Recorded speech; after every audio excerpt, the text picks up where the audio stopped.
조선시대의 책가도를 가장 잘 그리는 분이 있는데 그 화원, 궁중화원인 그 이형록입니다. 근데 이제 이분은 할아버지 이종현, 아버지 이윤민의 대를 이어가지고 3대째 책거리를 잘 그립니다. 그래서 아마 책거리를 못 그릴래야 못 그릴 수 없는 그런 이제 집안에서 태어난 분입니다.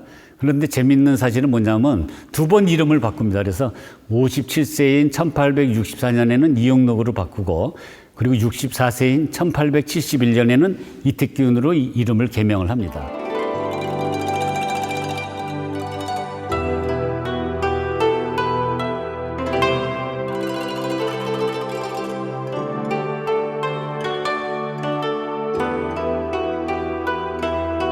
그 이름 바꿀 때마다 그 화풍이 바뀌는 것이 또 이분의 특징입니다. 그 이형록일 때는 그 뒷판의 색이 갈색을 씁니다. 그리고 또 우리가 칸막이도 갈색을 쓰기 때문에 우선 그 브라운 계통의 갈색 책가도를 우리가 꾸미는 거를 표현하는 걸 우리가 볼 수가 있습니다. 이 그림이 이형록이 그렸는지를 우리가 어떻게 하냐면은 여기에 이제 숨은 도장이 있어요.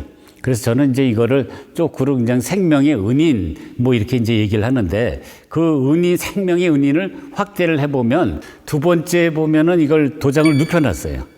근데 눕혀놓은 데에 거기에 뭐라고 써있냐면 이형록인 해서 이건 이형록이 그랬구나 하는 걸 우리가 알 수가 있습니다.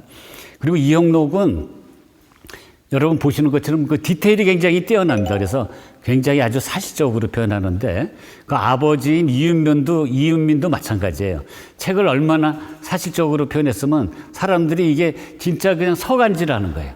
서간질하고 이게 서가 아니야 책 아니야 하면서 가까이 보더니 아닌가벼 하면서 이렇게 뒤로 돌아섰다는 그런 일화가 나올 정도로 굉장히 사실적으로 표현합니다. 57세인 1864년에 이형록은 이름을 이응록으로 바꿉니다. 그리고 64세인 1871년에는 이택균으로 바꾸는데요. 근데 이게 이름을 바꾸면서 벼슬이 높아져요. 이응록일 때는 가장 특징적인 게 뭐냐면은 뒷판이 갈색일 때도 있지만은 녹색을 쓰고 있어요. 물론 이제 그 칸막이는 갈색 칸막이를 그대로 쓰지만 뒷판은 이제 녹색을 써가지고 뭔가 요새 이제 젊은 사람들 얘기를 하면 그야말로 이제 깔맞춤을 이제 피하는 거죠. 어떤 거 보색 대비를 해서 뭔가 그 생동감 넘치는 이런 작품을 만듭니다.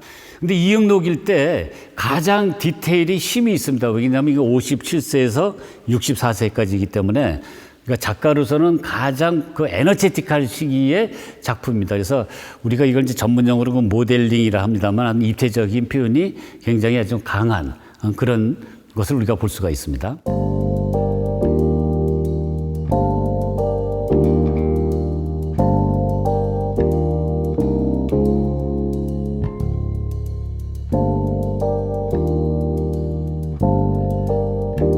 제가 어느 박물관에 이제 유물심사로 간 적이 있습니다. 여기 보시면 이제 맨 마지막 폭에 이렇게 도장이 있습니다. 여기에 이제 이응록인이라고 써 있는 거예요.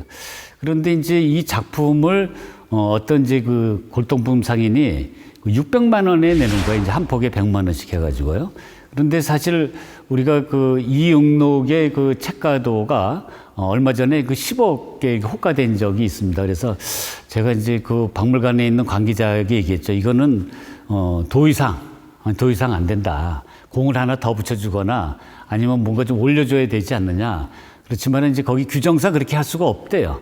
그래서 이제 그냥 그럼 한 푼도 깎지 말라 해가지고 아마 600만 원에 아마 횡재한 적이 있는데 그래서 저는 이제 여기서 이런 생각을 했습니다. 아니 그래도 그 골동품상은 그 딜러는 전문가인데 왜 이거를 몰랐을까? 그런데 그분이 이형록 그림은 비싸다는 걸 알았지만 이형록이 57세에 이응록으로 바뀌었다는 사실을 몰랐던 거예요. 여기 보시면은 이 칼라풀한 이런 붓도 이게 이제 중국 붓입니다. 그러나 아주 입체적으로 표현이 됐고요. 그 다음에 이제 왼쪽에 있는 이러한 그 잔은 마치 요새 그 머그컵으로도 쓸 만큼 굉장히 아주 현대적인 이런 모양새를 하고 있습니다. 언젠가 그 미국의 남부에 있는 그 버밍햄 뮤지엄 오브 아트, 버밍햄 미술관에서 그 책거리가 있다고 저를 한번 초청을 한 적이 있습니다. 제가 여기 보시면은 이 책거리는 뒷판이 청색입니다. 그래서 이제 그 블루 책거리라고 할 수 있는데 생명의 은인이 어디 있냐 하고 도장을 찾아봤더니 도장에 이택균인이라고 써 있는 겁니다. 그래서 제가 그 도널드 선생한테 이렇게 얘기를 했습니다. 조선시대의 책가도를 제일 잘 그리는 분이 이형록입니다. 근데 이형록은 이름을 2번 바꾸는데 57세에는 이형록, 그리고 64세에는 이택균으로 바꿉니다. 그래서 이거는 그 64세, 다시 말하면 1871년 이후에 그린 겁니다. 그런데 우리가 이형록일 때는 뒷판을 갈색을 써서 갈색 책거리가 유행했다면 우리가 이형록일 때는 녹색을 써서 녹색 책거리, 그리고 이택균일 때는 바로 이런 청색을 쓴 그 블루 책거리를 사용을 합니다. 그래서 이형록이라는 작가, 이택균이라는 작가는 뒷판의 색에 대한 굉장한 많은 이런 실험을 하고 있는 걸 우리가 볼 수 있습니다.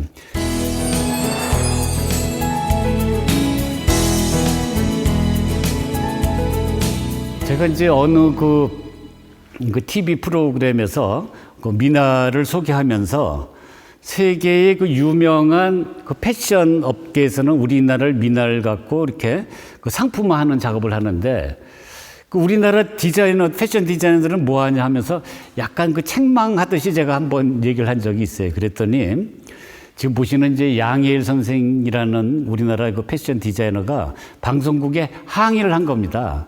왜냐하면 당신은 매년 1년에 2번씩 파리의 그 패션 위크에서 미나를 갖고 패션쇼를 하는데 정 교수가 무슨 소리를 하느냐, 전화번호 대라 뭐 해가지고 어떻게 해서 저한테 연락이 왔어요. 그런데 이제 세상에서 가장 부드러운 목소리로 항의하는 바람에 저하고 이제 친해졌습니다. 그래서 이제 제가 미안한 마음에 양혜일 선생에게 바로 그 블루 책거리, 여러분 아까 설명드렸던 그 이택균 책거리를 소개했더니 거짓말 안 하고 그 앞에 한 2시간을 앉아 계시는 거예요. 봄의 패션 위크에서는 바로 이 책가도를 갖고, 이 블루 책거리를 갖고 패션쇼를 하겠다, 그렇게 말씀하시더니 그 2월 말쯤에 제 카톡으로 카톡 하면서 오는데 바로 이런 작품들이 온 겁니다.